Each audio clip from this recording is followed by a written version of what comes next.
because it is one thing to be sitting in your chair getting lots of random bits of information, which is what I was getting, like random little, I'm seeing a car, I'm seeing a trip to Tahoe, I'm seeing this really nice looking guy, boy, he's really cute. And the person in front of me wants to know, should I be dating Bob or Bill? And I'm like, that's a different frequency. How do you tune into just that bit of information? And that's what classes taught me to do. So I would encourage anybody who wants to develop those skills to take some classes.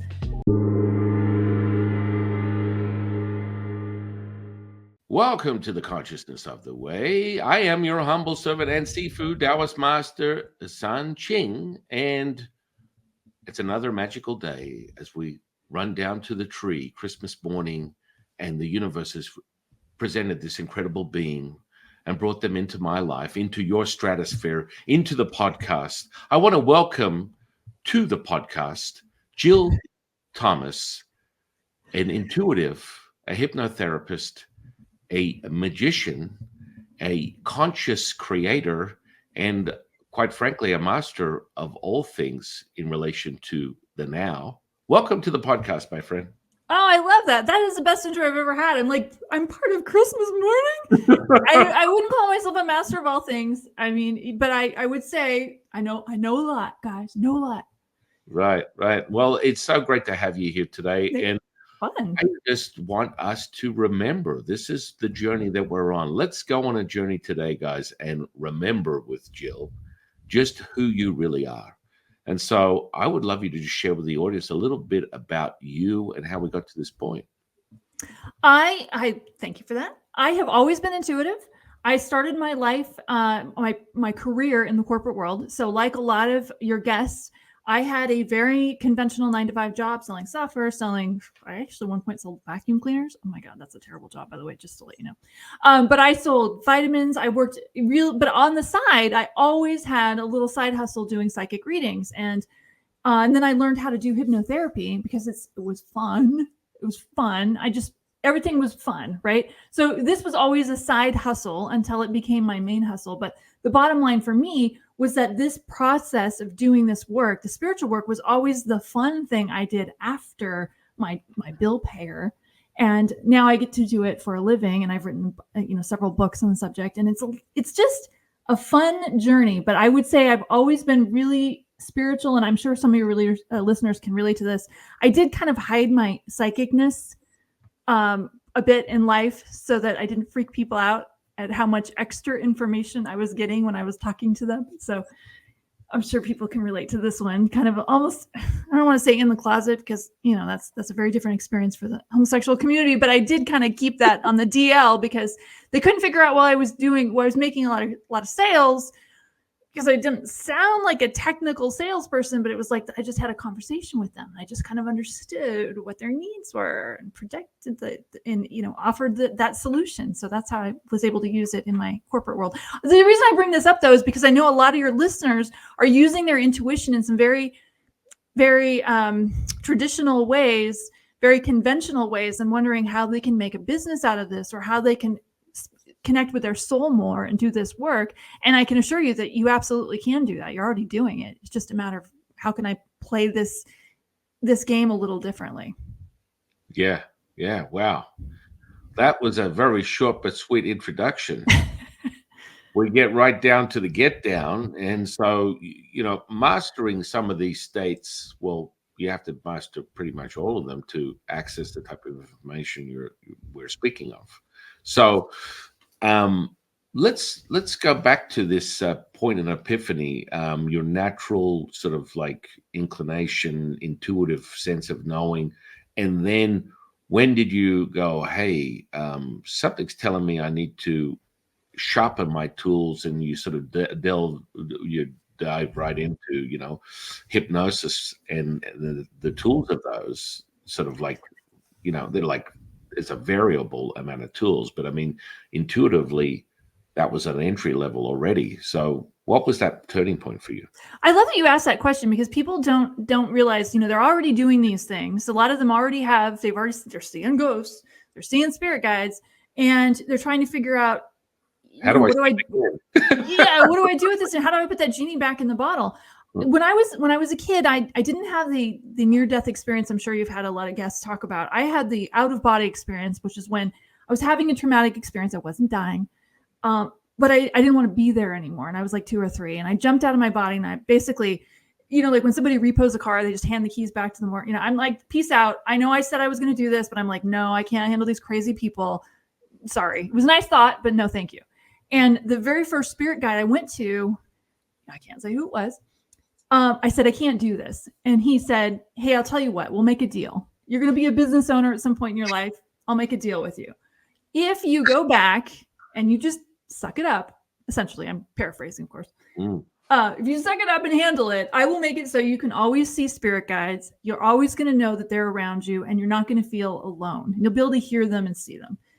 And I went, okay, fine. So I did. I went back. I handled it. My brother was born not too long after that. And then so life got a little bit easier. And I could see and hear spirit guides, but I realized and it wasn't until later that I didn't realize other people couldn't do that. I thought, you mean when you walk in your room and you're just seeing the people with bodies? You're not seeing everybody else in the room? Because I was seeing more than just and I was hearing them. Like, I get the story, right? The person's telling me a story, and then I'm here, the spirit guide in the background telling me the truth, which was a little bit of fun. Oh, you mean what they said wasn't true? Oh, that's interesting. But I lived a life. My family was a little more conservative and wasn't excited about those gifts. I just thought, this is what everybody does. But so I kind of suppressed it a little bit. And when I got older and was in high school and watched actually, my high school grad night, we had a famous hypnotist named John something Silver, Marshall Silver, came to our school and made the most popular kids in school do the most batshit crazy things you've ever seen. And I thought, I want in, because it's a Jedi mind trick. It looked like a Jedi mind trick on stage. I'm like, I want to know that. I want that. And so I took his big basic class and discovered that stage hypnotism looks very different and actually is a very different technique than the stuff that you do in session with clients. Mm-hmm. That is meant to be permanent. The stuff on stage is meant to be temporary. So I learned the other stuff later. But I will tell you, it was just for me a curiosity. Again, this old Jedi mind trick. Like, this is not the Jedi you're seeking, right? I want to do that. I want to help people see their past lives. I want to help people lose weight, get past fears of driving on the freeway. I mean, that just seemed like fun. And that's ultimately what it ended up being. And that's why it was a side hustle at first, because I didn't realize people would pay me. People would pay you for that. Oh my God. But yeah, and then I started taking classes to learn how to do it. And also the intuition thing, I'd always been intuitive, but I will tell you, for those of you listening who are intuitive naturally, take some development classes, because it is one thing to be sitting in your chair, getting lots of random bits of information, which is what I was getting, like random little, I'm seeing a car, I'm seeing a trip to Tahoe, I'm seeing this really nice looking guy. Boy, he's really cute. And the person in front of me wants to know, should I be dating Bob or Bill? And I'm like, that's a different frequency. How do you tune into just that bit of information?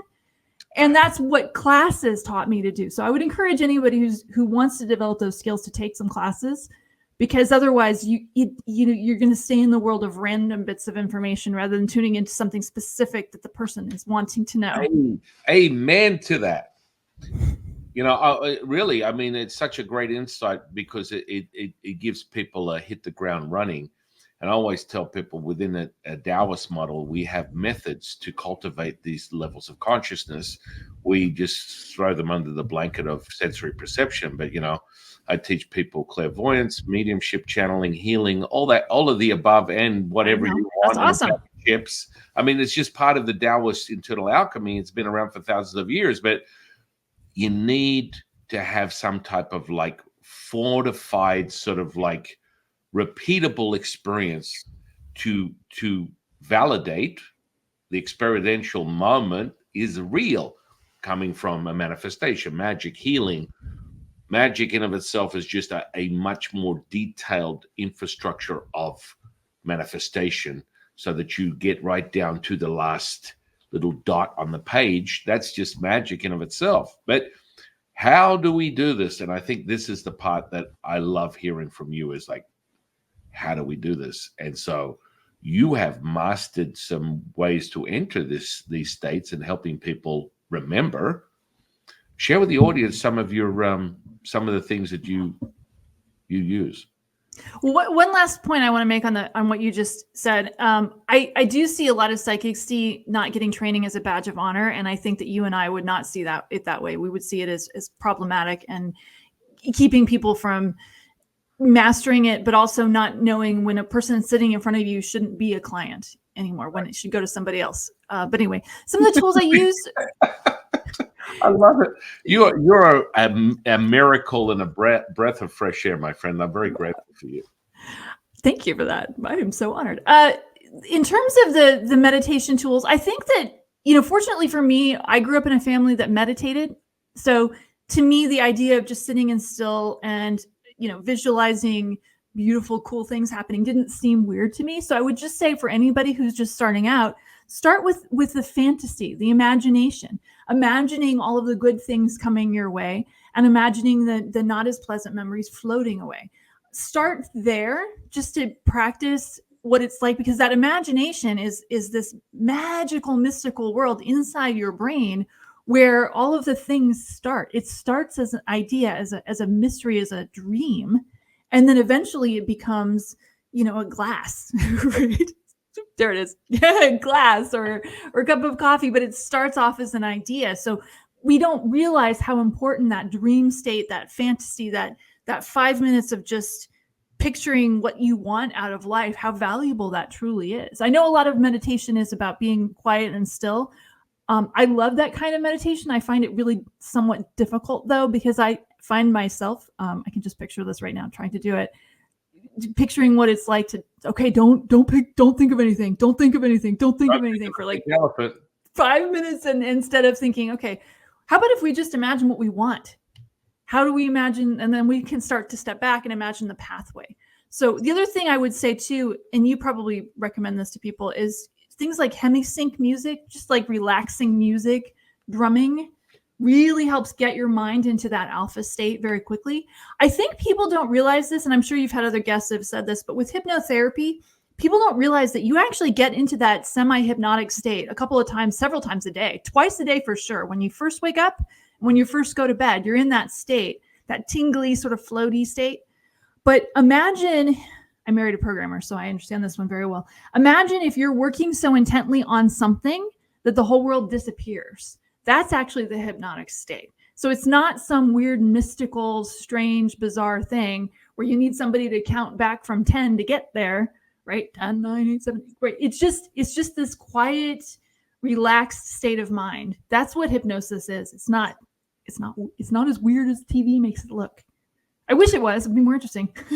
Oh yeah, I mean, it's that repeatable state. You create a literally a groove that you can return to, and the distance of time becomes almost non-existent as you continue to entrain these sort of processes. So I mean, alpha, theta, delta, epsilon, which is another one I love, or gamma or lambda, is the kind of states that I love to operate in, especially, I guess they don't even have words for what that threshold between gamma and lambda is, if there is one, because it's new frontier. But, I mean, I've measured my brain waves up to, 400 hertz when I channel. So that's kind of like, if you go on the spectrum, what's that guy's name that has the chart of consciousness everyone seems to refer to? It's like, it's a certain hertz frequency. It's like Steve Dawson, something like that. Anyway, he has this chart. A lot of people like to refer to it. That's fine. But I can tell you, I can see a physical healing at 100 hertz, 120 hertz, 200 hertz.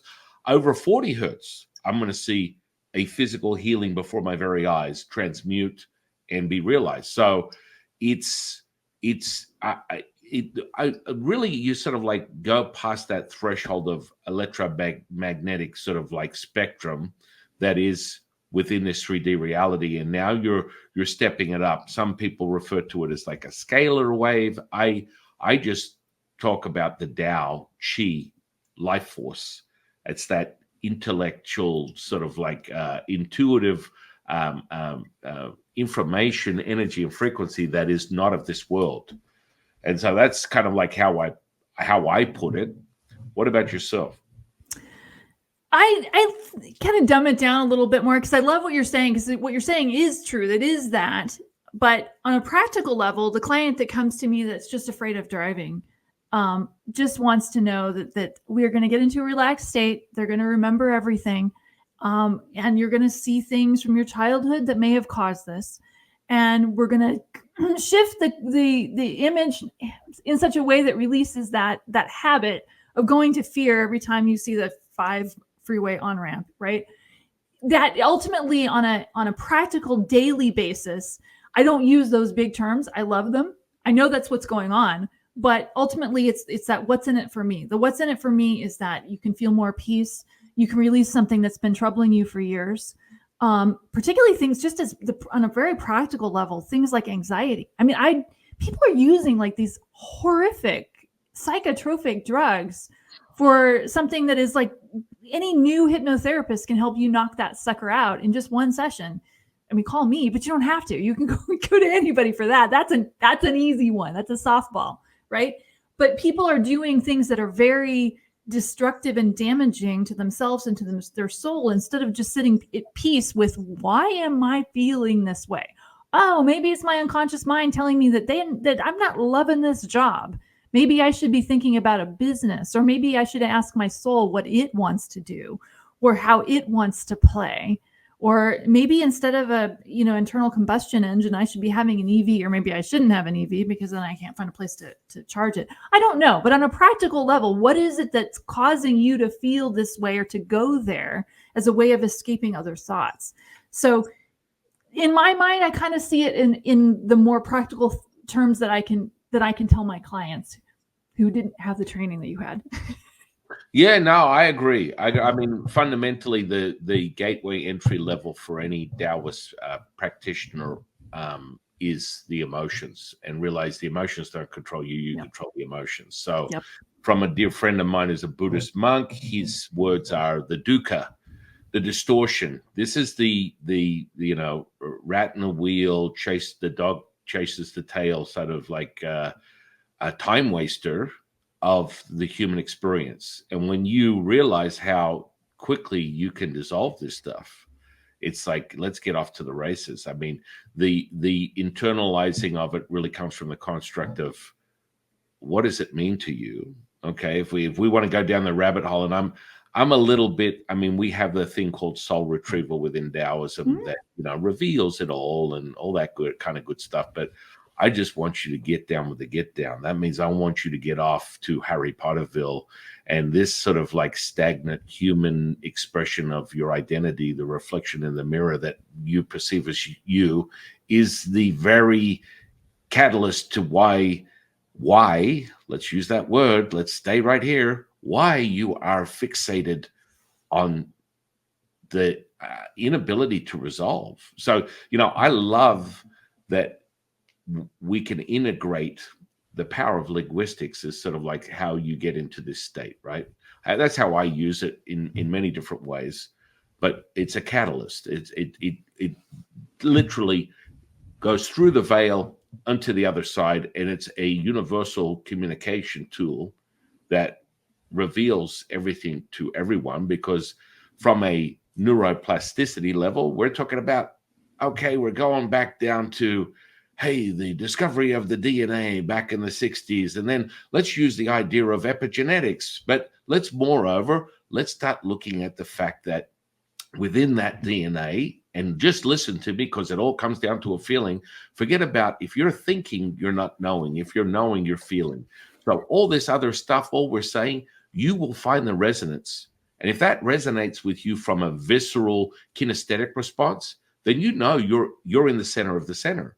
And so when we speak of stuff and we go, hey, it's implanted into this DNA, you're driven by the understanding that words, symbols, numbers, letters are the infrastructure of what drives you, whether it's an ancestral thing that people love to get into or the very moment of now.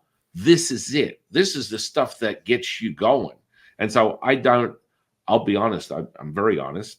I like to be honest. Hey, hey, can I be truthful? I don't know. What does that really mean? I don't know. Let me be truthful. The reality is, I don't do the, why did mommy not give me 5 cookies and a glass of milk when I'm 5? That's a hump. That's an embedded emotional state. That's a thought, feeling, and emotion. Guess what? I can show you how to dissolve that, and you get off to the races and realize that's the distraction. So removing it from the heart and the brain to very in-depth, sort of detailed neural networks that hold most of this stuff from a neuroplasticity perspective. Let's release it. From a Taoist perspective, it's deep within the tissue.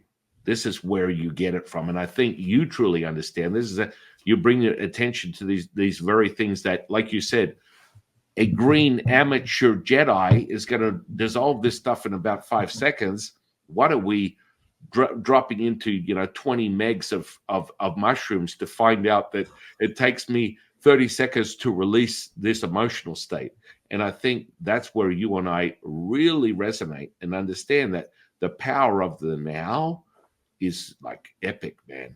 And really, when you get that off the table, now you start to do really crazy Harry Potter stuff. Now, if it's just you want to be John Smith, that's the janitor at McDonald's, and you're sick of being plagued by, the rat in the wheel. I'm anxious because I'm anxious because I'm anxious, and I wake up anxious. I go to sleep anxious. I'm plagued with fear, death, destruction, loneliness, oppression, depression. Hey, you're going to get a solution if you're hanging out with Jill and myself very quickly, and you're going to all of a sudden realize the glass is half full. What are your thoughts on all that gobbledygook that I just spewed out there? I love what you said. I love the idea, though, with emotions. Emotions are a very powerful tool for change. Look at an organization like MAD, Mothers Against Drunk Driving, happened as a result of one woman getting really pissed off, right? I think the emotions can be a very powerful tool for change, but they can also step in your way. So everything kind of starts with a feeling. If I'm not excited about something, or if something doesn't sound like fun, it doesn't matter how much energy I put into it, it's never going to materialize into what I really want. But also back to kind of what you said about, I don't do my, the mom didn't give me the 5 cookies thing. One thing that is important for people, especially when it comes to an area like prosperity, this is a big one that's up for people right now. Your mother's beliefs about her deservability of having money, where money comes from, where that energy exchange should go, what happens if you receive it, all of her beliefs around that got transmuted to you through your DNA. But also you watched it. You watched the woman who wouldn't give a tip to someone who bought her a cup of coffee because she felt like she had to hold on to her coins, right? The daily little habits that you picked up that were never yours around money, and I say money because it's something we can all relate to, but it's really an exchange of energy, right? I give you a little bit of my effort in terms of my time, my expertise that I've honed over years, and we talked about this, the years and years of training, in exchange for a little bit of some coin that I can use to pay my rent or make my car payment so I can have a nice house and a nice car, right? It's just an exchange. But person's beliefs around those things, it almost like unconscious programming. Like a computer program will do what it's been told by the person who created it, who designed the program. If you've got some secret inbred belief that you don't deserve, embedded was a better. I didn't mean, that was not the right word. Yes, I get that. Embedded belief that you don't deserve, or that you can't ever make more than $100,000 a year, unless you go in and help to remove that or change it to, we're not going to make less than $100,000 a year. It's going to be hard for you to succeed with that. So I do think of unconscious beliefs as a little bit like programming code, because I was in that world too. So for me, that's my reference point. But they really are, these unconscious beliefs are things that are secretly running the show that you're not even aware of.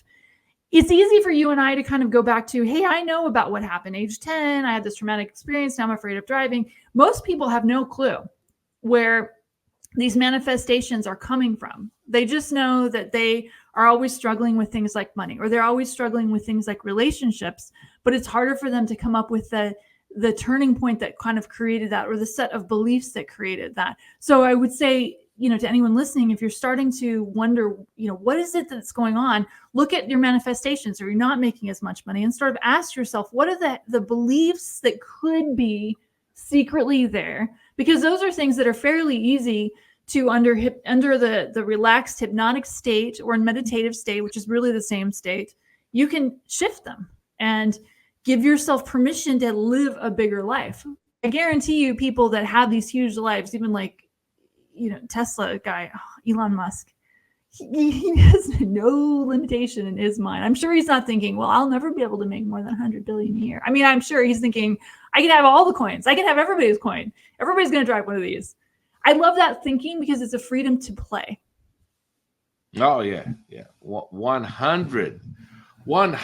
I'm picking up what you're putting down. And, that really, this is, it comes back to all the OGs, all the students, all the regulars on this channel and people that follow the very message that I share. It's everything's a thought, feeling, and an emotion. That's it.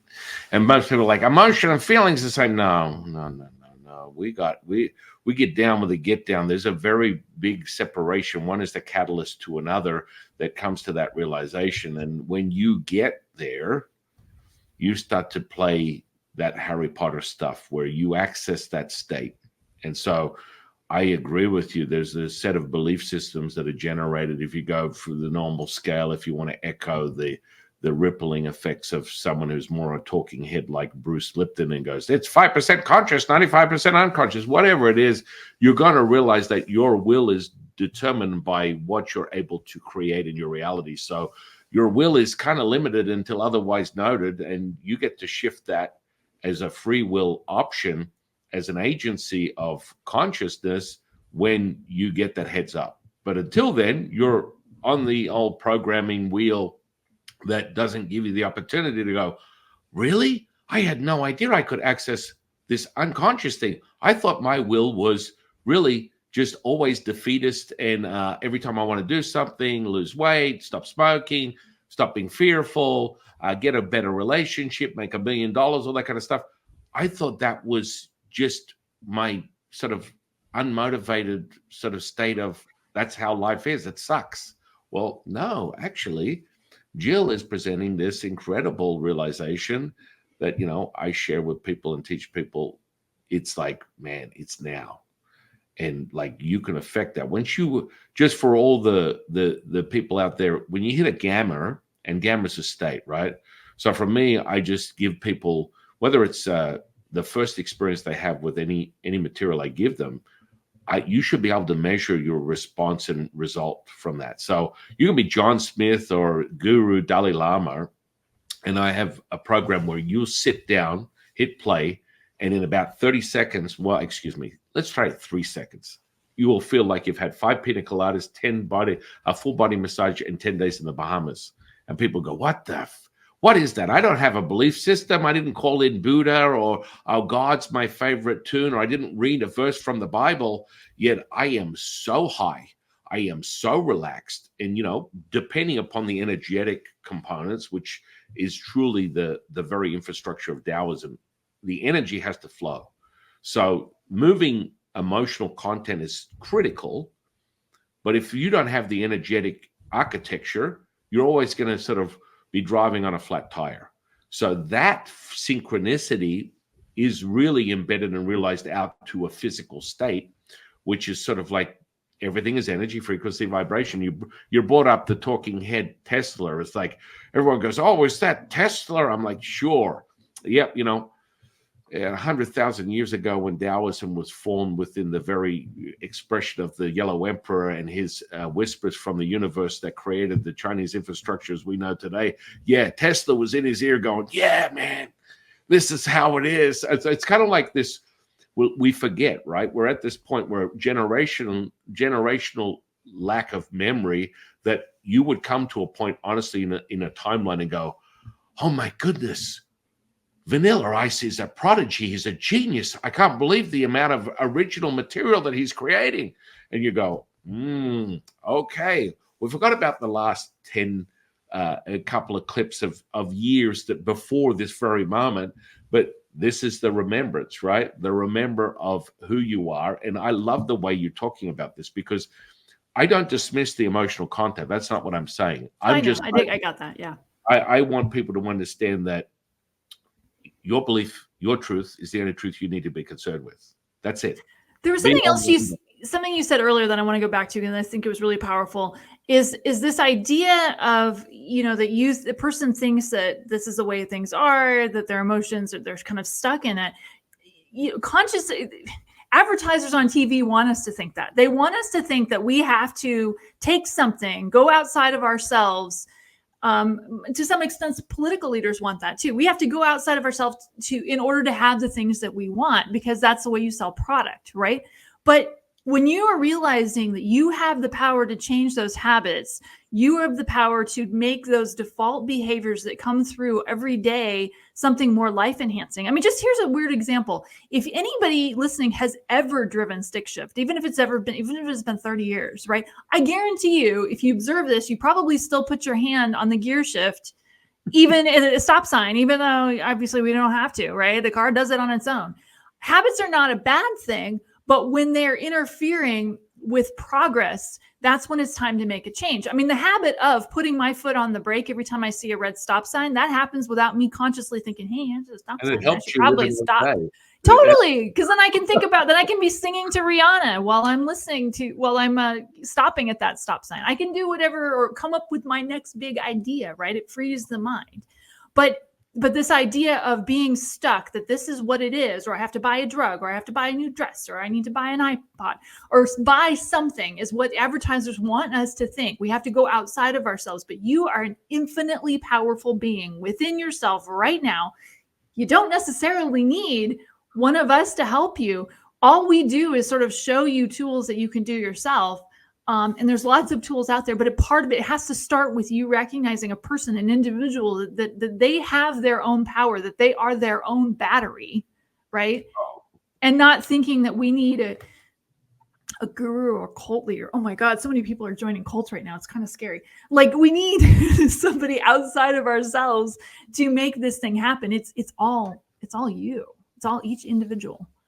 Amen to that. Amen to that. Yeah, join my cult. No, I'm just kidding. Don't. No, I mean, Jill makes an incredible point, and it's about remembering, right? And there's always a slither, right? You're listening to this empowering conversation that Jill and I are having for the very reason that this is bringing you to an epiphany. Oh my goodness, that makes sense. Holy moly! And if that's the effect that this podcast has, then I'm very grateful, because that's the driving force of what these conversations are about. Now, there's always a starting point for anyone, where you're at, whether you're conscious, unconscious, whether you remember, you don't remember, where you're at, what blows your mind, whether you think Vanilla Ice is a prodigy and the next Mozart, or you realize that, this is just a regurgitated expression of, all things plagiarizing the very notion of artistic expression. But anyway, with that said, the realization that, guess what? You can change your state at will, right? And the old expression, the honeymoon is over, is absolutely false, in my opinion. And I'll repeat it over and over again, because you can evoke a state, you can massage and percolate it, you can cultivate it, and you can return to it at will for the rest of your natural born life if you choose to. So when someone gives you the limiting sort of like construct, where you might be listening to this rhetoric, where you may have heard this thing called survival of the fittest, and you go, where did that come from? Well, it came from some person that I'm not going to remain nameless, but he starts with an A and ends with an E. No, anyway, the bottom line is his name being, Darwin, and the idea that he had a perception of reality hundreds of years ago, using the catalyst of the very idea that, Newtonian physics was, the truth to all things. He elaborated on that and gave the world his perception, how he got into a position of power where, the very, notion that survival of the fittest, or that throwaway cliche statement, is still echoing in the minds of current society is a very impressive state to be in. And it shows you how things are passed down, and it reinforces what Jill was talking about. So you go, hang on a second, well, who was this guy? Well, he had 3 theories on reality, which, through his own observation, how he got in a position of power to message that into the world. Who knows? I don't really care. But the 3 things are the 3 very things that we're dealing with currently in society today, in global realization. The first thing, there's too many people, we cannot produce enough food, so we need to create famine, we need to create war, and we need to create disease. And geez, that charge you got right now is that realization. It's like, holy moly, that blows my mind. I'm kind of like trying to use that template on what's happening today. If you turn the news on and go, holy shit, where did this come? Holy crap. Are we using his playbook of reality? Is this really taking place right now? You wouldn't believe it, but it is. So this reinforces exactly what Jill's talking about, which is how these things sort of become echoing effects from generation to generation, and how your DNA expresses itself and can present and be problematic if you choose it to be. I always remind people, your truth is the only truth you need to be concerned with. And then authoritarians go, oh, you can't possibly empower someone to actually want to validate their knowing as being the truth. That is, you cannot refute this. Oh, yes, I can. And if you have an absolute truth, then that's the first red flag as an individual. You should realize that anyone giving you an absolute truth, you about face and you move in the other direction. This is an intuitive thing. You will come to realize. So all the other smoke and mirrors, everything else we're talking about, feel it from the truth teller. Your intuition, your truth teller will realize what is contracting me, what is expanding me. And so all this comes down to that very finite point of realization. And then you go, oh, that's interesting. Now, this comes to the whole idea of I get a gut feeling, I lead with my head, I feel with my heart. Now, this is the variable that I return people to, and why energetics is so important, because the infrastructure is there. It's across the platform throughout humanity. Many internal alchemy practices have recognized and validated through time, including Chinese medicine, that there is an energetic structure. And then if you look at it from the perspective of a quantum model with the offering of theories today, there's an infrastructure and we're all interconnected and all that bloody blah blah stuff. But the reality is those energy centers are very palpable and they can be validated by you very quickly. So when you synchronize the head, the heart, and the gut, when you get that gut feeling, it's 100% accurate, not 30% of the time, 40% of the time, I'm feeling it. And so this would return us to what part of the mastery of Jill's very inner interaction with your conscious and unconscious process, by removing that stagnant sort of emotional and mental state that's deep within the physical body, i.e. the neural network between the heart and the brain. And within Taoism, we use other energy centers, but you want to reveal the virtue and dissolve the emotion. Well, I want to go back to something else you said that was really good when you're talking about the authoritarian state, kind of from the hypnotherapy perspective, right? Ever since, and I would say this is probably more so girls than boys. Maybe I'm stereotyping because I know what it's like to be a girl, but we are trained from a very young age to listen to mom and dad, their God, and then police officers, authority figures, teachers, and to church members, church leaders as the authority outside of ourselves. So when we get an intuitive hit that somebody may not have our best interest at heart, no, don't listen to that. Mom said to go hang out with this person because they're a good person. They're a member of your church, right? So we're trained from a pretty young age to kind of kibosh that intuitive hit that says, a little creepy there, right? And to go with what the external authority is saying. The external is saying, do this is what you need to do, this is what's right. And then the external becomes, Kraft Foods telling us that Lunchables are the best thing that we should eat. I mean, I work with a lot of people on weight loss issues because so I kind of see the humor in the Lunchables message or in the Skittles message, right?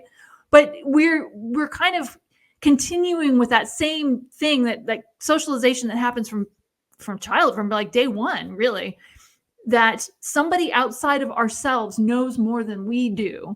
And that is one of the things that somebody who gets an intuitive, I love what you said about, when it's all aligned, the message is right. But I'm always surprised by how many people get the right message and don't believe it. Oh, I made it up. Or they're hearing things from their spirit guides. Spirit guides talking to them all the time and saying, hey, go left here. There's construction. No, that must have made that up. I must have made that up. We have to learn to trust those messages more. Occasionally they will be wrong. That's one of the reasons the people like Stan and I have had training, is because we went into classes and we got to practice what is the wrong message. What is, when I'm giving, I remember, I'm just going to tell you a little story here. Okay, so I was at a mediumship class, and person in front of me wants to talk to somebody who's died, and I'm like, oh no, they wanted to. It was a intuitive reading class. Person wants me to tell them who their soulmate is, and I'm like, I'm seeing this beautiful dude, beautiful black hair, beautiful blue eyes, gorgeous. Oh my God, drives a nice car. This is a software engineer. This is a great person for you. Nope, can't be true. Why? I'm like, I'm seeing him. He's gorgeous, right? Beautiful. You guys are gonna have beautiful babies. Well, I'm a lesbian. My soulmate is not going to be a dude. Oh, okay. So I got to have a minute of, what was off in that energy? And then I started to feel that, okay, I was still seeing, it was still a very beautiful person. And it just was plumbed a little differently than I had thought. But I was missing the soft edge of that would have told me this person was actually a woman. Right. The reason I bring this up is because, you guys are getting intuitive messages all the time. The challenge is to trust them more, to take some training so you can know what it feels like when the message is just off, when it's not quite right, when it's your ego talking, something the person wants to hear rather than something that's actually true. That takes practice, and it takes a safe space to be able to practice feeling out what's right and what's wrong. Our BS meters are actually pretty good. It's ourselves. We need to get out of our own way and out of that training of listening to the authority figure who's usually trying to sell us something, right?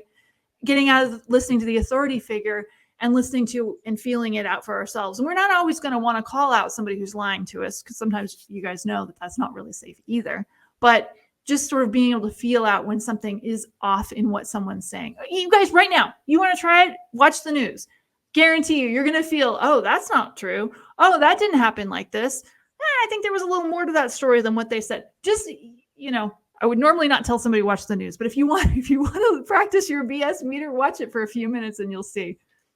Well, yeah, I mean, it's like that visceral kinesthetic response that you get, right? It's like it comes over you, and you just know. You just know. It's like, hang on, I just know. And it's like, so what Jill and I are proposing or suggesting or offering is mastering that state, mastering it to a point where you be able to discern or affirm things very quickly. And that to me, from me, with the process I use, it's very deep in the energetics, because then it's you can move icons like on a computer screen very quickly. So you'll put your personality in the corner of the room, tell it to sit down, roll over, play dead. Give it a cup of coffee too, so it has something to do. And maybe give it a cup of coffee. I tend to go, guess what? I may be, your Jafu, your Sifu, your seafood, your teacher, whatever you want to call me. But the reality is I have a personality that does not interfere with my ability to access multidimensional processes at will. That's a Ni Gong, Ni Dan practice where you can access them at will. And how do you verify that? That sounds like a tall glass of water. Well, you make sure it's experiential and it's validated in this 3D reality. This is not just like words, big words that are sort of too much to digest. I teach you how to manifest magic, physical healing. Physical healing is always a good one because you can't deny that. Holy crap. Someone had an issue that was really problematic, whether it's a tumor, a broken ankle, a swelling, inflammation, and it dissolved before your very eyes in the same moment, that present moment that you're in, where you're no place, person, or thing. You are first person, third person, no person. That state right now is where you get it. And it becomes repeatable. And so all this kind of stuff is really about finding your groove. This, when we have incredible conversations like the one we're having right now, it gives you epiphanies. It gives you a moment of, whoa, I never even processed anything like this. This is mind-blowing to me. And then you go off on a path, whether it's with Jill, with myself, with no one, go your own way. You have to get a level of a depth of mastery that you can sink your hands, your teeth into it, so it's repeatable. And that glimpse that I think we spoke about earlier is the biggest problem that most people have. They get these variable glimpses that cannot be repeatable, and they spend their life chasing what I call the spiritual dragon, and they never ever get the end result. They're like, oh, I got a hit and I felt like I was intuitive. No, I feel like I'm an empath. No, I saw a physical healing. Oh, I saw spirits. I saw this. And then it's gone. And they're like, but that's what we do, baby. That's what we do. That's what it's all about, is like refining those skills and making them repeatable that you can apply them. And so when I do things like clairvoyant stuff, what I like to call psychic drive-bys or black ops psychic readings, is like, I'm out here in Nevada, so we'll go down to the strip and we'll play street magic. And so the street magic, I taught all my kids how to get a little deeper. I got like 6 kids, and 5 of them are very familiar. 3 of them are great hypnotists.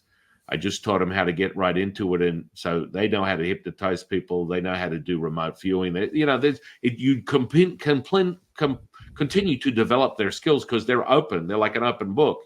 And so, the street magic is always fun. You find a group of people. Everyone wants to party in Vegas. It's like, hey, do you want to feel complete bliss and ecstasy in a fraction of a second? And they're like, sure. And their friends are getting the camera out. They're about to, and I'm like, sleep. And they're like, oh, how?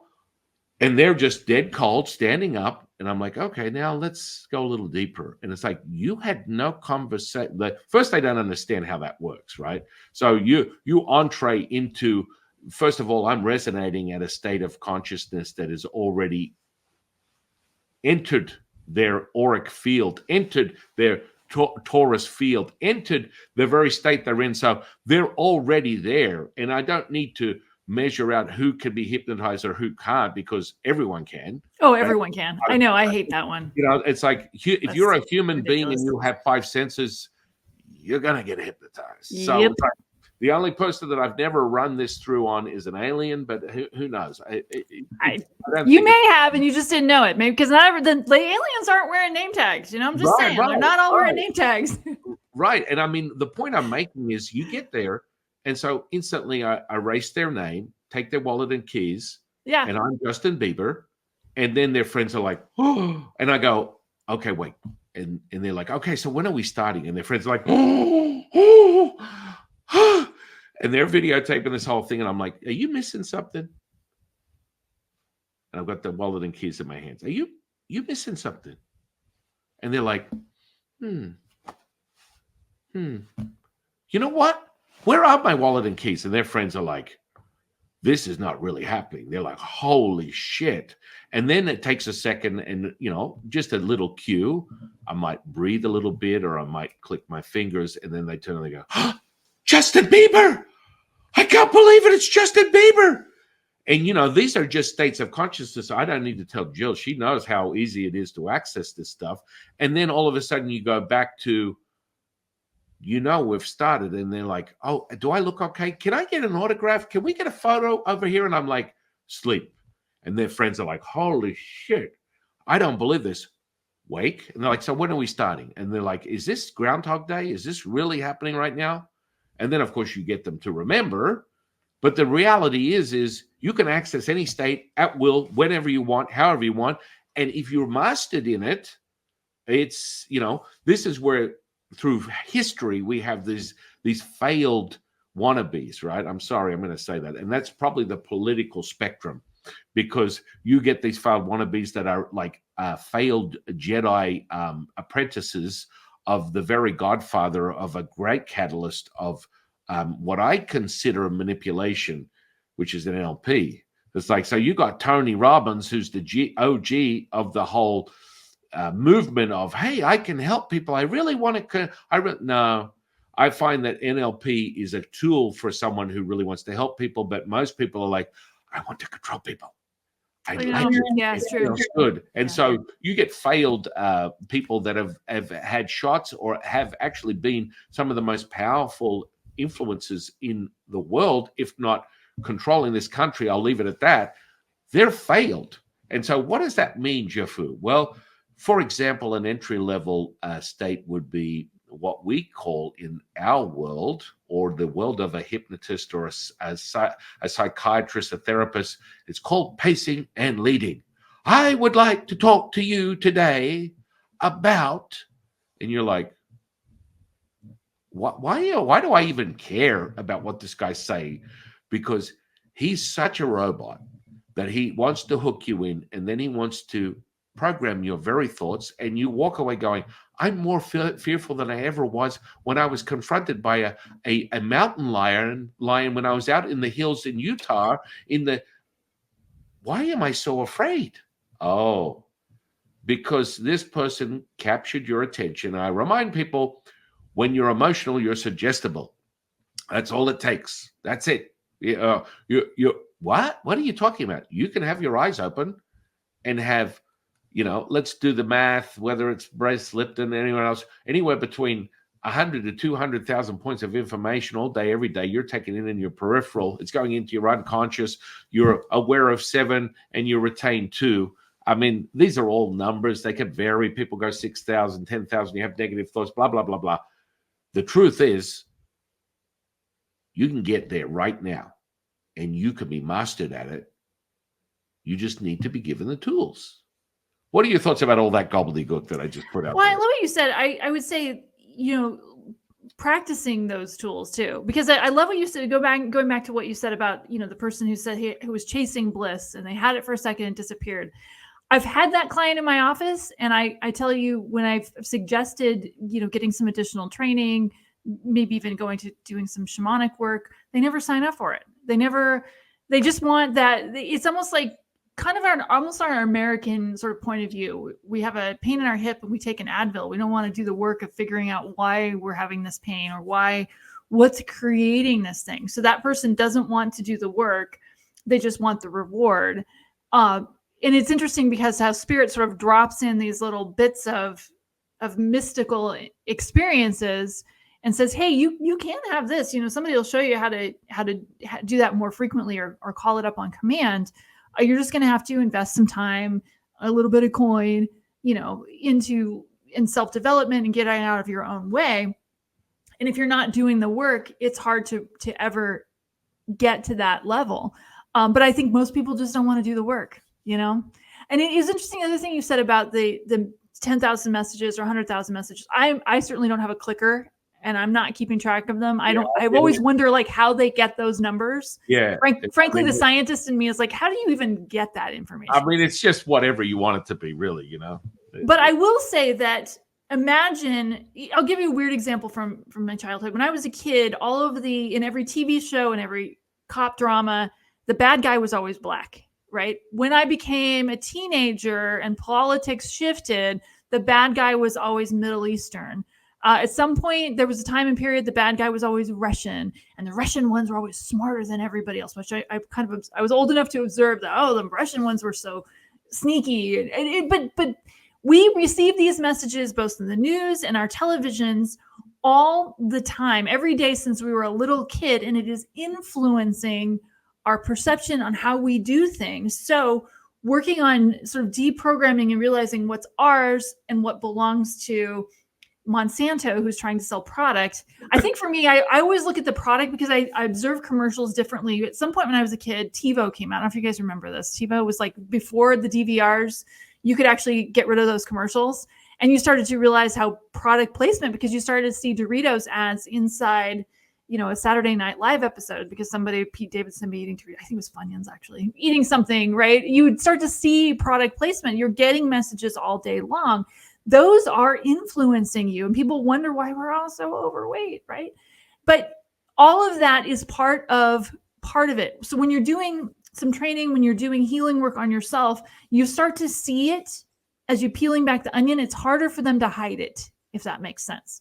It's harder for you to be tricked by it. I'm not a fan of Tony Robbins, but I will say that, and I'm also not a fan of the medical medium guy. I know those books were good, but I will say one thing I do like is that he got people interested in self-development. And I would say that I also feel like the medical medium guy is the one who was making it, got us all into drinking celery juice for a while until a lot of people realized they were actually allergic to it, which is why they all had IBS. A lot of people got IBS after using this. He got people, huh? Maybe they got on the cusp of renal failure from excessive diuretics. Hey, look, I don't know. It doesn't matter. But I like those books because it did get people interested in eating healthy in a way that other mechanisms were not able to do it. So I would say just pay attention. If I can offer this little bit of advice, pay attention to what you're allowing to influence you on a daily basis, and notice if what you're allowing to influence you is trying to sell something. Right. No, I think that's a really powerful observation, and a level up of awareness is that, I mean, it goes on every day, and always remember, no one gets to tell you, and this is from Lao Tzu, no one tells you what to think, do, or say. And it's like, whoa. They're trying to, though.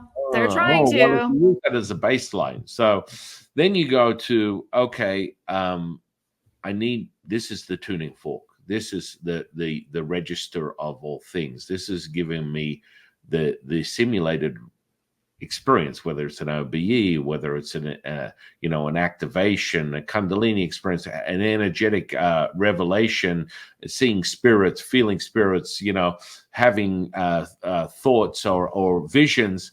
They're all being registered here, even though consciousness is all things. If you subscribe to that very concept, consciousness is everything, and you're using this physical body as the anchor to this reality, and that's sort of how you register it. But the programming is deep. I'm not taking a swing at Tony Robbins. He's evolved and brought a lot of people to a different point of realization. But a lot of people have taken that, those what they call tools. I can't remember, Bender and something else. There was two. One was a hypnotist, one was a psychologist that put together NLP back in the 70s. In any case, it's just all it is, what is NLP? It's called incantation. Go to your Bible, go to your scripture, go to something that means something to you. It could be a Hallmark card. It's linguistics. They're words that have meaning to you, and you will feel it. It doesn't matter what it is. You will feel it when you come across it. It's the feeling. You will feel it resonate through every cell in your body. And what I always promote and offer is the mastery of those 50 trillion cells, so you can access that 0.07 millivolts of electricity. And once you harness that, you're a walking plutonium dump site, or maybe a nuclear bomb. But that realization is when you start to really see crazy things happen, when you separate the electric from magnetic, and you're able to merge the two together. And whether it's some, what you'd call an effect that shifts someone's consciousness. So if I envelop my arm in anesthesia and run a skewer through it, and pull don't do that, guys, by the way, and pull that out and not have any blood or entry or exit points, this is a state of consciousness. This is kind of like high level stuff. So we're going from trance state of awareness. Now, when I'm talking about doing that, that's a whole nother level. Some people might attribute it to a level of hypnosis, but the truth is, when I channel my teacher that I have been for 30 years, Lao Tzu, I had a friend of the channel on a couple of weeks ago, and we went over this because this is old school channeling. This is not like, hey, I banged my head. I'm not having a psychotic episode. I'm channeling the Palladians. This is very common right now, and it's great. I know, it is. I think it's awesome.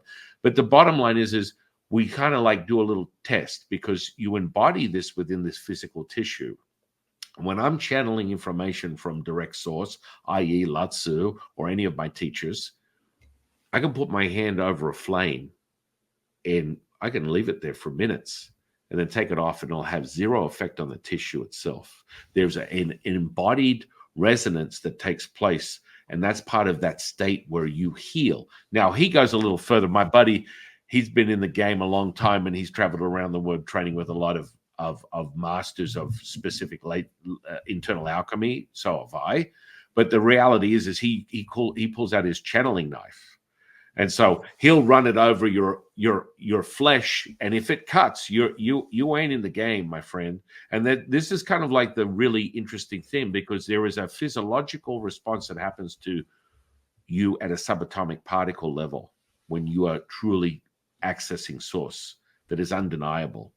And so what I've found is there's a lot of people that are channeling, and they're getting bits and pieces. Comes right back to what Jill said. It's like they're getting bits and pieces, but it's not a constant. And then that can be problematic. And moreover, some people are, 30 years ago when I was started this back in the game, and as a priest, this is a different set. Someone come to me with what they've been diagnosed as a psychotic episode, realizing, hey, your specialty is exorcism. Hey, this is a whole different ballgame. Hey, guess what? This is not. This is spirit and entities that are floating around. There's an infinite amount. You access it. Your simulation is the very barometer. You're bringing this stuff in. It's like, what?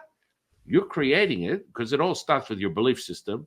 And all these are a construct of energy, frequency, vibration. And there's nothing wrong with that. But, identifying with realizing that the construct of what you might perceive as what I call low watt energy, and it comes in the form of something that would look ominous, is a creation and the very construct of how you're perceiving your reality. And there's nothing wrong with that. Hey, look, you get in the game at a certain point, as you start to resonate higher, that frequency is undeniable. So understand this as people that are entering into this right now.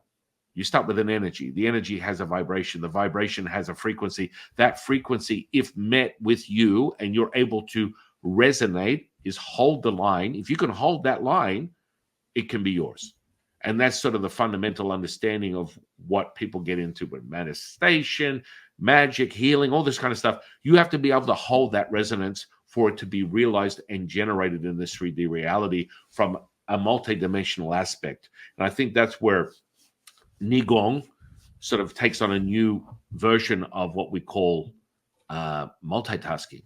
So operating in all dimensions at once, bearing fruit in a 3D reality, is how you know you're not having a psychotic episode, or you're kind of like a little delusional, or maybe you had a too much punch, or you popped too many megs of the old mushrooms. You will realize it right now. This is not, and there's all of the above, and there's no right or wrong entry level. I would suggest if you're taking an external to create an internal, realize that your DMT experience that you may have, that you spent a small fortune on to acquire, I can show you how to access that alchemical response and have it last for 3 days. So however you want to approach it, realize, I think Jill and I are saying the same thing. It all comes from within you. Well, I like what you're saying with that too, because I've never used those products. The only thing I've ever done was San Pedro once, and it's a cliche. I did it with a bunch of friends, but I did it also in the presence of a shaman in a locked facility. It was like locked grounds. We weren't going to hurt ourselves. There was no place for us to go. Let's put it that way. So I don't use those products because I just don't like feeling outside of control.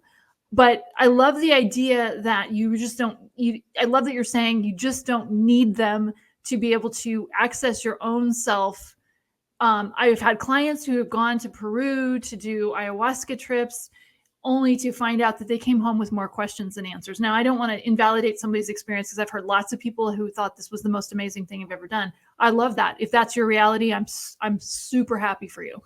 But I also love the idea that for someone like me, who's just not going to do that, that you still have access to those parts of the brain where your spiritual self is, where your soul is taking up residence, and you have the ability to connect with your higher self and get access to more information without using anything that would get you in trouble with the law. You make a good point. For me, it's just it's a glimpse, what we call a glimpse. And that's problematic, because you get disappointed, because your assumption is, I want more of it. Okay. And if you then train yourself that the only way you're going to acquire that is with this external substance, then that's okay. But then your only access to this epiphany, this gateway of consciousness, is through that very door.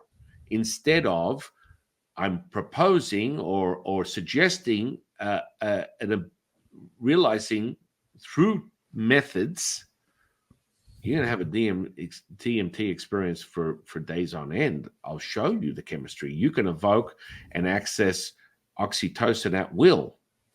You can access nitric oxide at will. I can give you a visceral feeling within your heart that feels as though it's going to be so full with blood that you think you can't breathe. There's so much density to it. And that's part of it. And you sort of get a gateway. I would say the variable for me is, this is a tuning fork, nothing more. It doesn't mean much more than this physical body as a tuning fork. And you, for a Taoist, it's what we call the Ru Yi. You activate what we call the infinite, sacred infinite flower. And when that's realized, I'll polarize and take a Pepsi challenge with anyone that says they're having a Kundalini experience, because that stuff ain't going to come close to the stuff I'm releasing to the world. And this is an internal alchemy practice. And, once you turn that stuff on, I think the biggest misconception that a lot of people have when they get into the spiritual state of, oh, well, I do it this way. I'm a Rosicrucian. I'm a Hindu. I'm a Kemetic practitioner. I'm a Hermetic practitioner. I'm a Gnostic. I'm a Catholic. I'm a Buddhist. I'm a Jehovah's Witness. I've never actually got to break bread with them. Unfortunately, they're closing the door to me. But every other religion, I've had an opportunity to sit in their place of worship and chill. But I wasn't part of the 144. It didn't work out for me. But in essence, what's going on here is accessing that, mastering that, and having those energetics. So when you get into all the understanding of the systems of all the different energetic bodies, and within Taoism it goes matter, Qi, Shen, Wuji, Tao. These are fundamental levels of ascension and embodying this stuff so it will be expressed through the subtleties of energetics. Then we get down with the get down where, there's the gateway, which is what I call, a trance state, something, you're opening it up. But then you have a universal intelligence that goes way beyond that. This is what is the secret source that creates the fundamental, like, magic that we speak of, whether it's manifestation, magic, healing. I don't want people to be limited by that. The clear sense that our understanding, intuition, mediumship, all the things that Jill has mastered over her lifetime, these are things that go way beyond this world. And it's like, just so happens that she's mastered a state that she can access that at will with her eyes open, going, yeah, and here you go. And people go, holy shit, how did she do that? Well, it's something that she's put her time and attention to. Now, the more you develop these skills, I will attest to this, it becomes more finite and instantaneous. This is not something where a lot of people go, oh my goodness, some guy told me I got to spend 47 hours a week in the lotus position singing Kumbaya and not eating meat. And, in about 3 years, I'm going to find my enlightenment. And then when I turn up in 3 years, I have back pain, I'm emaciated, I'm malnourished, and I've got a massive headache. And then the guru says, well, one of those days, you didn't do it properly and you thought about your daddy, so now it's all blown. And they're like, what the guys, you need to get this really clear in your own journey, that it's all got to do with the feeling. And so if you fundamentally if you're looking at someone, as Jill said, a cult leader, a master, a guru, I don't have any problem with any of those, because I was given that title as just a reflection of my lineage within Taoism. I hold a 66 generation lineage in one, 126 generation in another, ordained as a priest. This is just a gateway for me to gather a level of awareness so I can help shape the tools that I offer to you right now. Now, everyone has their entry point. There is no right or wrong. Religion, spirituality, atheism, start there. But one thing is very universal, is your feeling.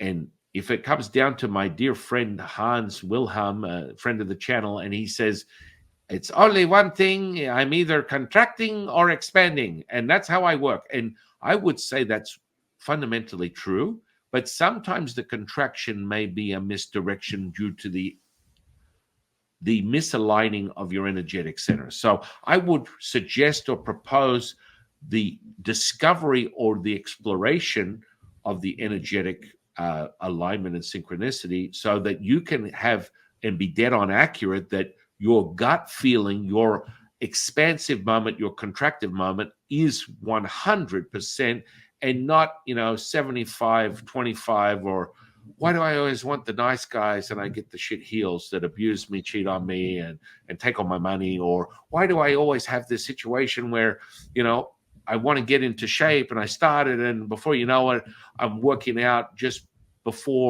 after I've had 3 martinis and a pack of cigarettes, all these weird things that come up, and you're looking at these blockages, and this is where you go to chill. You go to myself, you help yourself remember who you are. So the feeling in universal summation is truly, and right from one last thing I'm going to say, one of the dear friends of the channel, David Verdesi, who's traveled the world, the guy that used the spiritual knife, the channeling knife, he and I came to a consensus, and we've studied internal alchemy for decades, and teaching people this, separating the electric from magnetic, charging people with electric sparks. Whoa, that's cool, I guess, to a degree. At a certain point, when you get there, you're like, oh, okay, now what? Oh, okay, it was more an interesting focus of attention to be able to cultivate that internal alchemy. But the consensus that he and I had was, there's this sort of within Taoism, which is the biggest lie, because always remember the first verse of the Tao Te Ching in summation is, the way to walk is not the way. The name that is named is not the name. Tao is both name and nameless. Realize that, and you got all things. And so with that said, all of this stuff, all of this fluff, all of this structure that we're sharing with you, whether it's Jill, whether it's me, it has to resonate with you. And so we came to a consensus. One of the things within Taoist alchemy is you must abstain from any sort of interaction that would potentially release some type of pleasure or orgasmic sort of expression of your very essence. That is not to be taken place within a Taoist alchemist practice, which is a fundamental lie. I knew that straight away. Latsu gave me that heads up. And Taoism is kind of like that, a misdirection.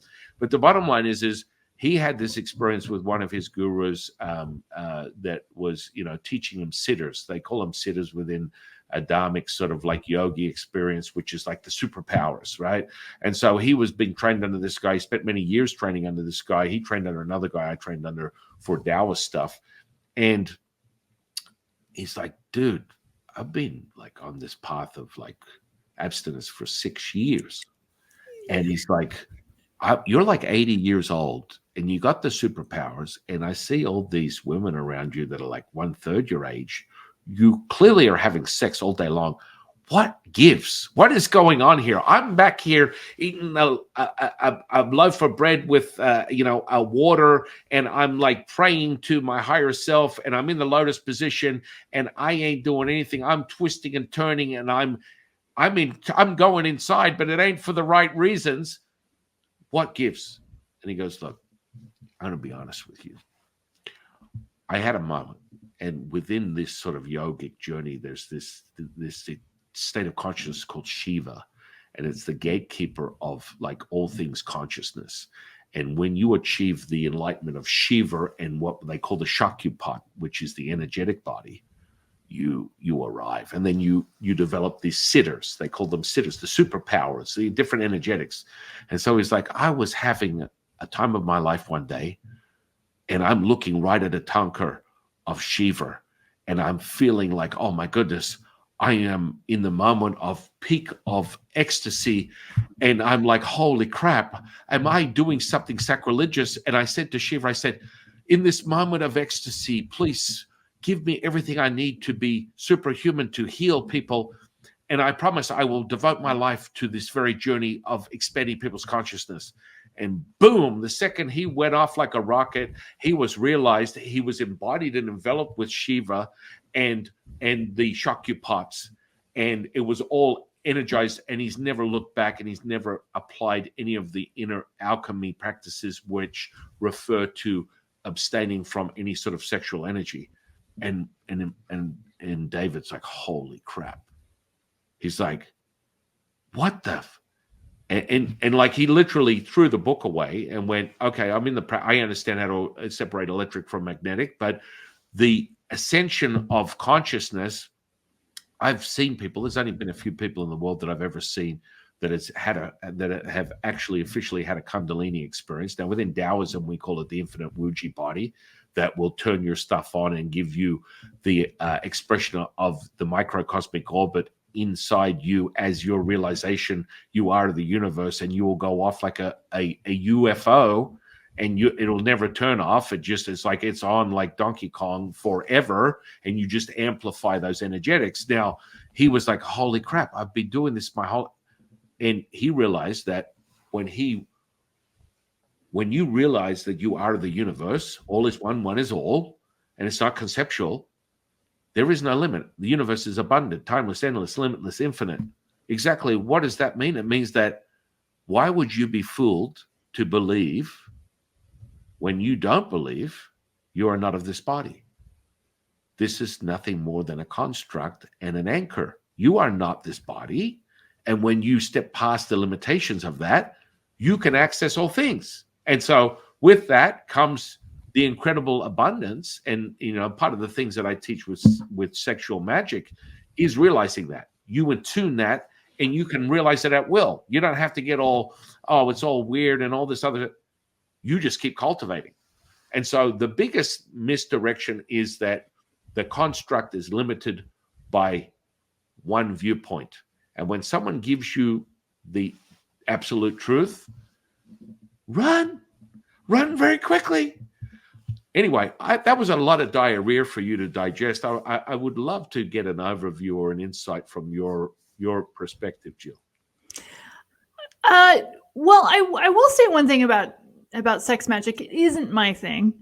And I definitely got that when you had an energetic charge that was a little bit attractive. Well, because I brought it up, it's like, whoa. I do think there's something to be said for discipline, I would say, within activities. And everybody looks at sex magic differently, and so there's nothing, certainly you and I can disagree and still be friends. Yeah. I will say that the guru who's got 25 women that he has sex with who are 1/3 of his, that's very cringy. Well, I mean, again, no right or wrong way up the mountain. That's true, but the perception is. If there is a wrong, I would say that wouldn't be my thing. I do think that we can learn as human beings to exercise some discipline within our activities.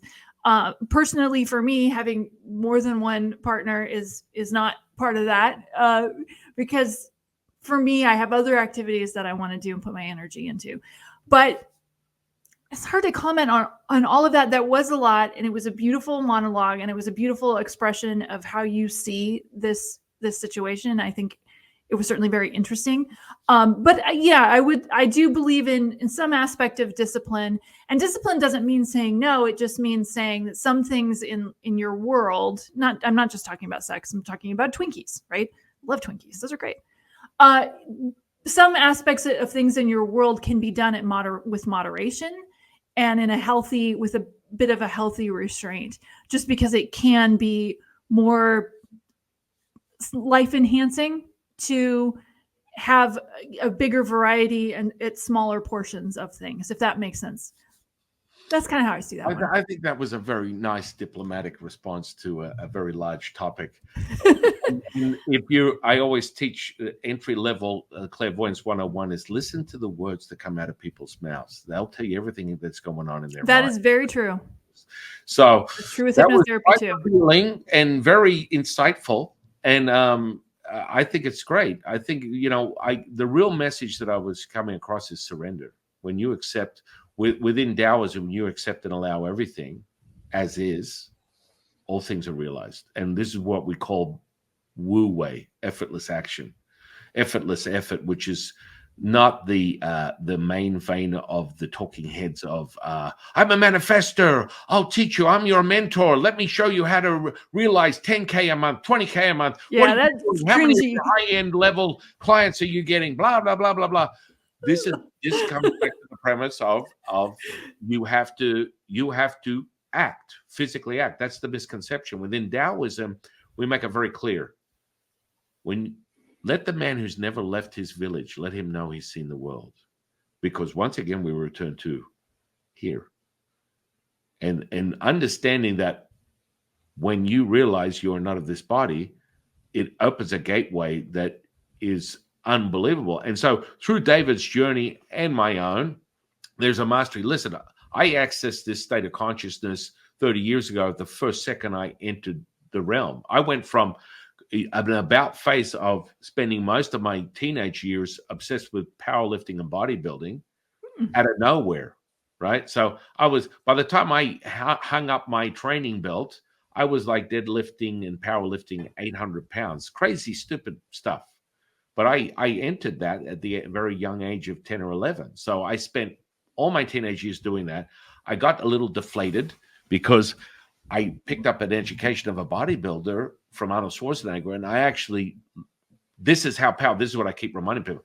The power of your belief system is the be all or end all of all things, because all it took was that, and the fact that I believed that he was just exercising and eating broccoli and chicken, and I was able to materialize superhuman strength and physical muscle density beyond people's wildest dreams that they attributed to some extra external enhancing supplements that I never used. They were like, "How do you do this?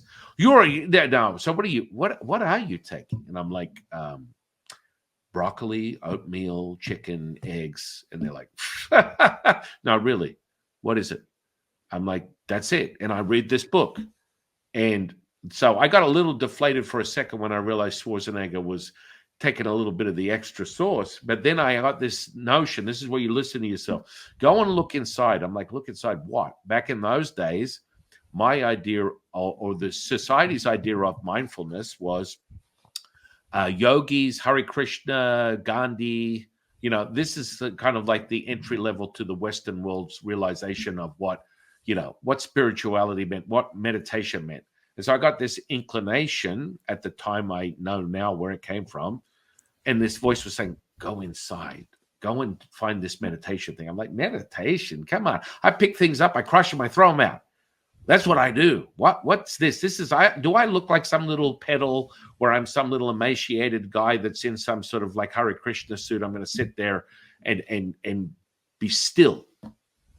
And so the first time I did it, I went looking for it, found some guru that was doing a freebie at a rec center. And in my mind, I was a skeptic because I initially, personality-wise, is like that. I'm like, oh, this is some hack that's trying to write off their 501, right? So I'm like, oh, yeah, whatever. It's a nonprofit. They're trying to write it off.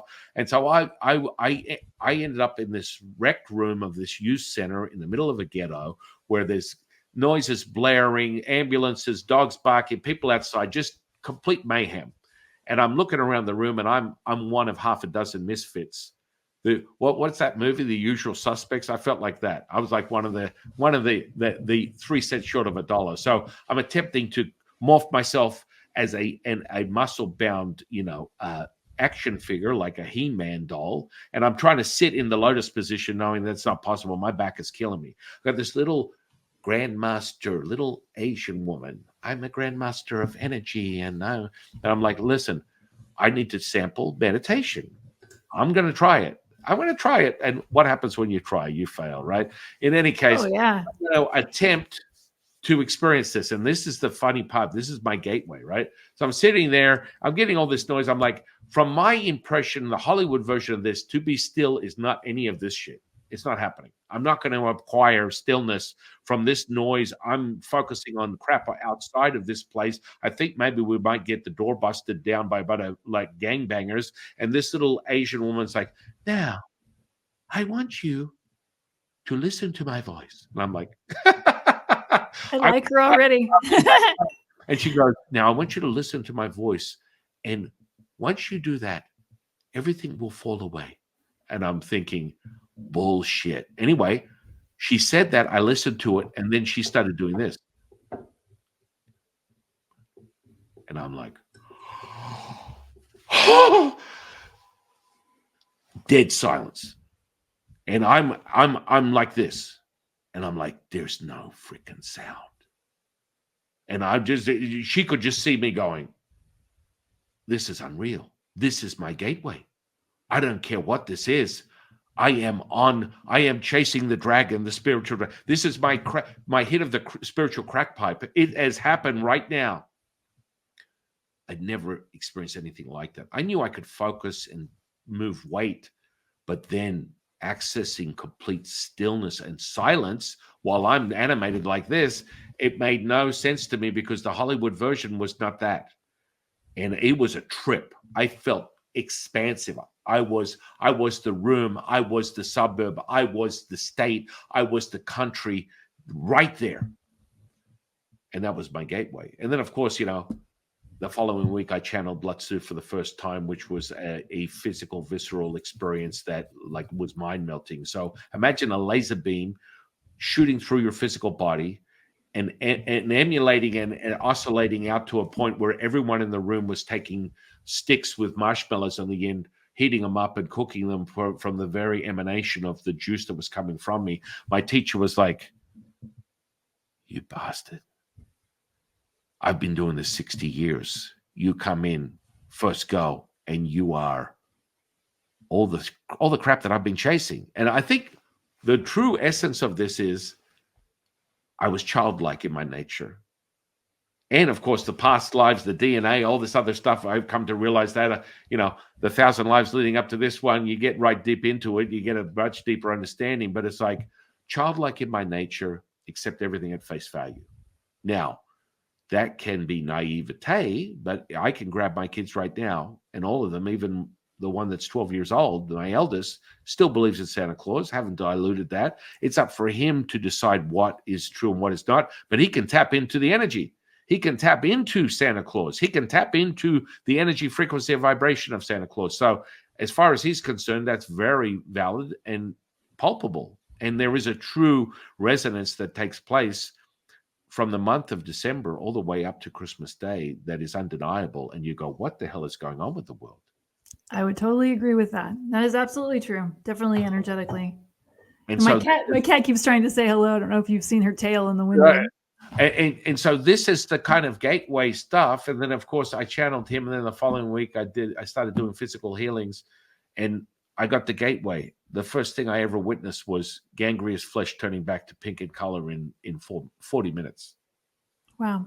That was it. And I was like, okay, off to the races. Let's do this. And then decades later, I end up on social media due to the fact that I was just having enough. I was like, entertaining, affluent people with blank checks and whatever that wanted me to do stuff that I started going. I'm asking my teachers, it's like, have I lost my way?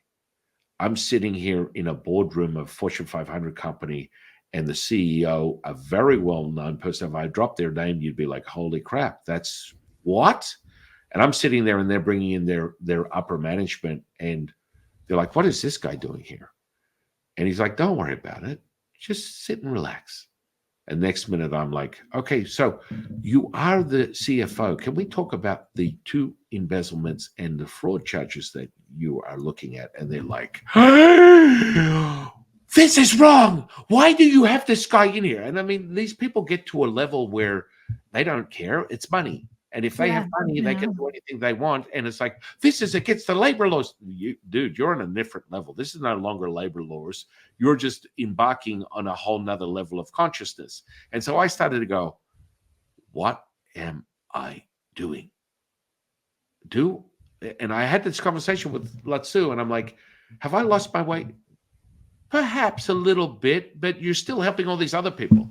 So for all the people that write you a blank check, you help thousands of other people that don't throw a dime at you through the course of your day, through the practices that we teach you through the mass level. And then I got to a point where I'm a monkey and a grinder, and I asked them, can I just change gears? And they're like, yeah.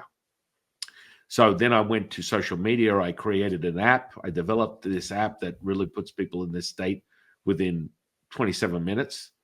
And literally they can measure their results the first time they use it. And that's embodying all things. So the first time you use it, you can measure your results. Not like, hey, go and meditate. I want you to take you through this stuff and evolve your evolution. And maybe in 6 months, let's get back to you. No. First time. You can measure exactly how far you have developed and how much you're resonating already and how quickly you can access that state, which you understand all these things. You understand how deep it goes. And so here I am having an incredible conversation with you about the very things that are the driving force of the things that excite me, which is the motivation. It motivates me. It's kind of a selfish state. I'll say it. I love evoking consciousness within others, whether it's our conversation, whether it's a teaching, whatever it is. I get to a point where, wow, it's like the first time I ever saw your face. That's how it feels for me. Jill understands what I'm talking about because you can access that at will, and it can be this very moment all day long, all day, every day. And here's some more gobbledygook. What are your thoughts on any of that?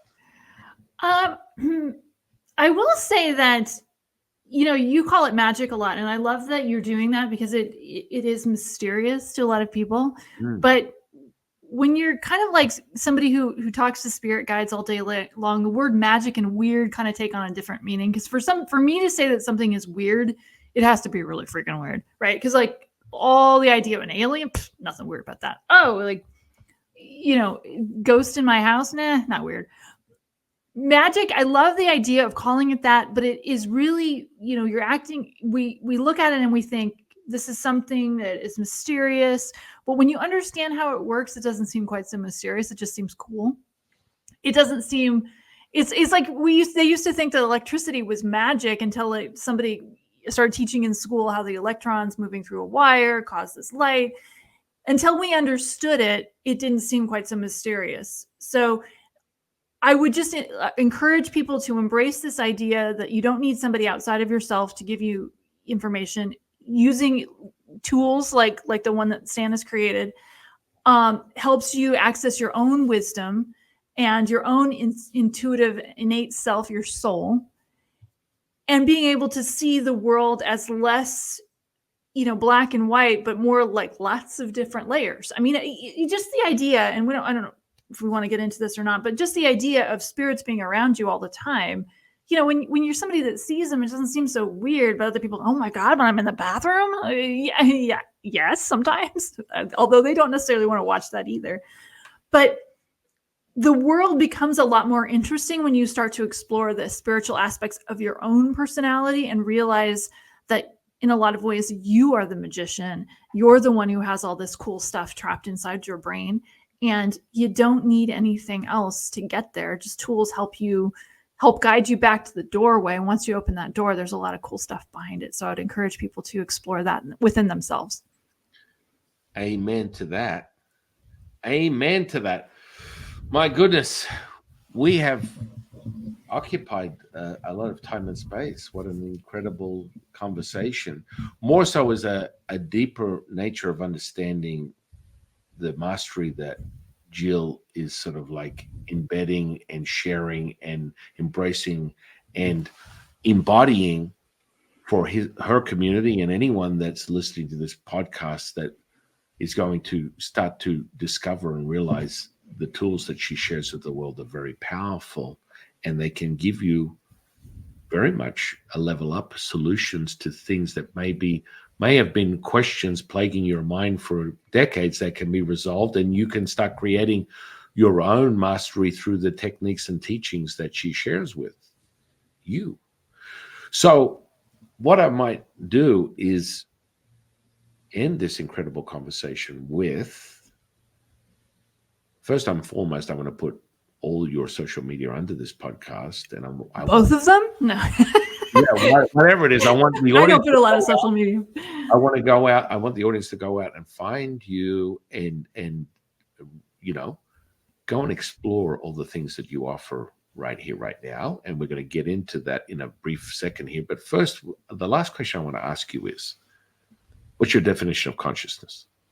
Ooh, that's a tough one. I would say I don't necessarily have a definition because it is kind of all encompassing. There's just a lot of layers. There's different levels of consciousness. There's different being awake and alive. Yes. I mean, I have a consciousness. I have a physical body, but when this body, self-destructs, I'll still be around.